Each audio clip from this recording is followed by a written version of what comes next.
We know that Trump in a good mood is much better than Trump in a bad mood. And nothing, as we understand, improves his mood like playing golf. In this sense, we see that he has a good relationship with the president of Finland, who is a good golfer. So, friends, if you want to play with the president, then learn to swing a club on this, on the lawn. And at the same time, it is interesting, because golf usually I see people who are often unbalanced, because in golf it is allowed, like in hockey, too, only in hockey you attack others, but in golf you have to throw lightning bolts, say, how could I play like that?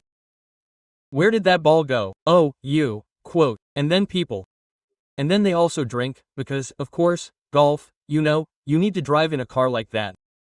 That is, it is such a robber sport. I do not need that. But I understand that in order to do good diplomacy now in the White House, you need to play golf.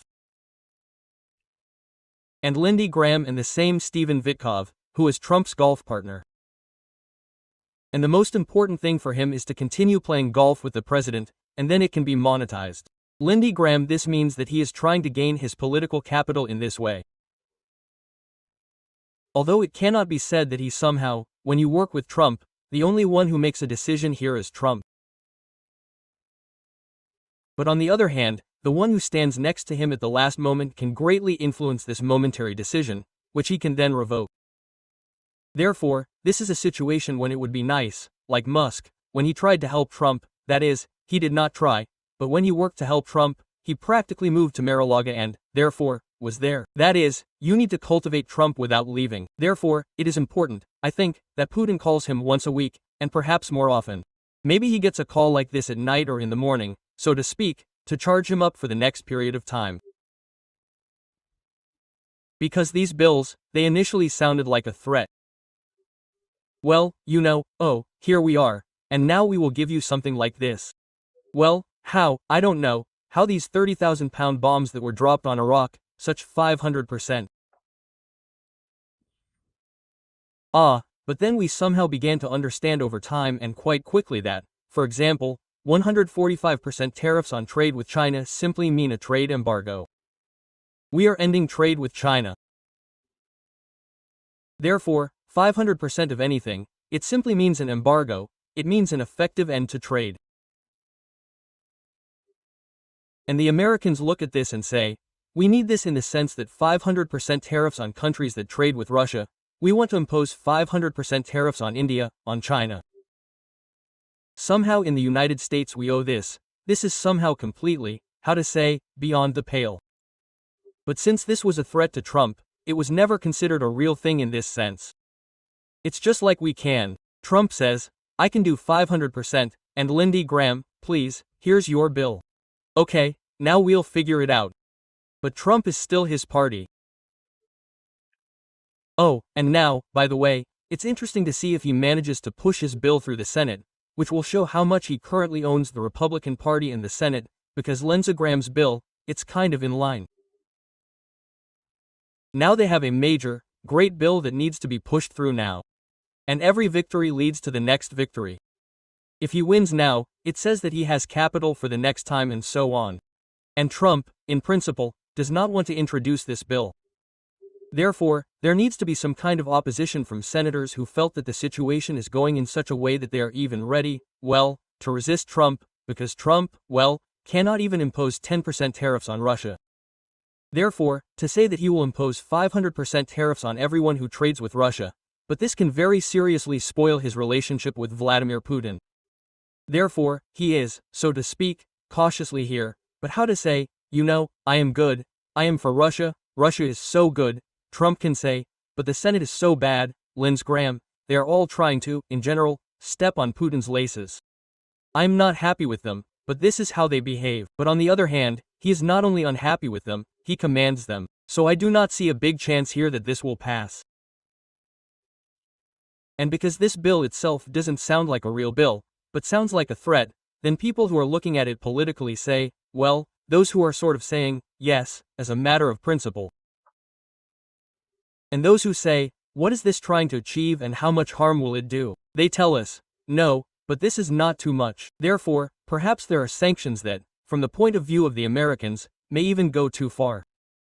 Perhaps this is an example when we agree to an embargo with China and India in order to punish Russia, then even the Americans seem to say, well, maybe this is too much. I think that this bill is from that era when Trump said that there would be up to 100 days of administration or there for another 2 weeks, because we have already passed even 2 weeks, it seems. It is already in the sense that 2 weeks have already passed and he is no longer asked, but there was a journalist or reporter who asked the press secretary at a press conference and received a verbal slap for such impudent questions. But then it still mattered. Therefore, when the goal was to put pressure on Putin in some way, when he could have had something, a sense of fear, otherwise this type of bill could sound like a threat that the Senate could solemnly hand it to the president and say, President Trump, Putin does not respect you. You can show it to him, sign it, and then both he and he will have a good chance that without helping Ukraine in any way, you can achieve peace and stop the war. Because this, it means, as if to cut off trade practically in some sense throughout the world, because the United States is declaring such crazy tariffs, not crazy, but astronomical tariffs on important supplier countries, not allies, but suppliers. And this can lead to consequences that may, perhaps, even end the war. But now it seems to me that this is not the weapon that is actually needed. Because, as I said, if this is not an empty threat, then it is somehow impractical, and if this is an empty threat, then it is not used at all. Trump is sort of fighting it almost on Putin's side, and so, as it were, this gives an opportunity, probably, yes, to put Trump even closer to Putin, to say, here we are, Russia, Russia, Russia. All these accusations that you allegedly interfered in our elections to help me, the great and wonderful. And now we will have to go through these blows from the Senate, which is trying to impose sanctions on you, but I, Volodya, will protect you from them. Then I would like to clarify, because the veto is indeed an important part of this conversation, because it creates another barrier. Because not only do they need to vote for sanctions, it means that the Republicans need to surpass themselves and the president's desire. And then they also need to get together and resist his veto, which they can also do. But if they believe that they are so weak that they can never surpass him, then, on the one hand, they will admit their weakness, the president's strength, and there is no need to even vote for it the first time. They will fail anyway, and then they will say, well, last time, if we felt that strongly, we should have voted in advance. We see this now. They play this game all the time, when they say, well, let's do this for the future, and then they say, well, why didn't you do this earlier? And so this bill and this bill, if they wanted to help Ukraine, well, they probably wouldn't have voted for Trump in the first place, because he suggested that he would come to an agreement with Putin, meet with Putin and end this war.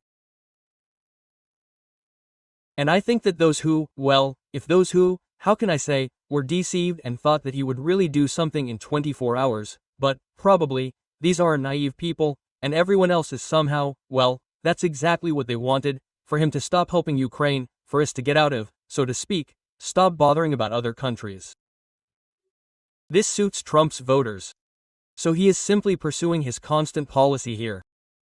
And even senators, the question is, aren't you talking about this not only about arguing with the great president, whom people are now demanding for politics, so that his face would be on Mount Rushmore?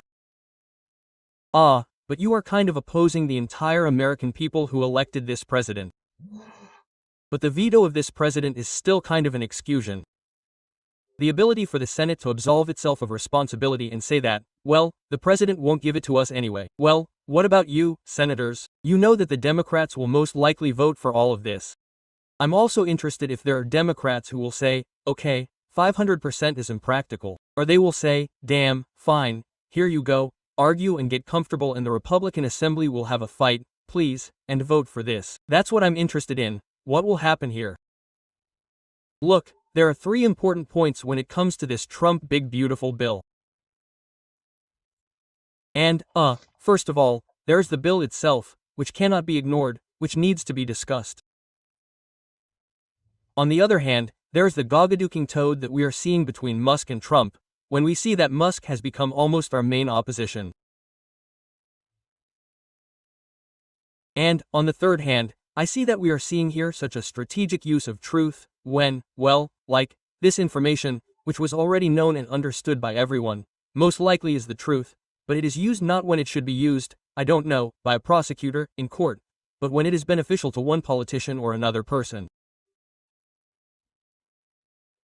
Therefore, when Trump is, accused of having ties to Epstein in this way, this is not how it should work. It should work through the court, he should be charged and so on. But simply declaring that you have connections or that you are, now, as Trump said, pro-Musk, that he could have saved so much money by not using Musk, who, got rid of subsidies. Well, you should have thought about this earlier, because Musk fired all the inspectors who were supposed to fight him, stop him. Trump didn't care then. But now, when he has problems with Musk, because Musk decided to come out and protest, and so on, and now we'll remind him that we were silent before, but we don't need to be silent anymore. And this use of the truth just absolutely drives me crazy, because this is not how a democratic society should work according to law and order. Oh, and this is the truth. And rewinding a little. Oh, the toad snagging that we see here is very interesting, because the Democrats do not achieve the visibility that Elon Musk easily achieves, because Elon Musk clearly understands both technology and he is the type of leader in this information space that attracts attention. The Democrats can't do it at all. Well, what about going to different TV channels where you are friendly or posting videos on YouTube so that those who already agreed with you would come? It is not Musk who buys social networks for himself, and in this way he can issue a challenge. Trump will appreciate this, so to speak. He understood it a long time ago when he made his newspaper Pravda or Trust-Sucking Coward, as you wish. Trust Social, and he also has his own social network. So, apparently, in this world, and perhaps, a more effective way of conveying information is needed. And, on the other hand, I wonder how Musk would go through this evolution from a person who was for a Democrat until 2022, then switched to the Republicans, then said that he would finance all those who are for Trump. And the Republicans sighed and said, wow, we have Trump supporting us politically, Musk supporting us financially. Wow, how long will this last? It's great, it's all so simple. You just have to be for those two, and everything is fine. And then they fell out, and Musk kind of disappeared for a couple of weeks, for 2 weeks.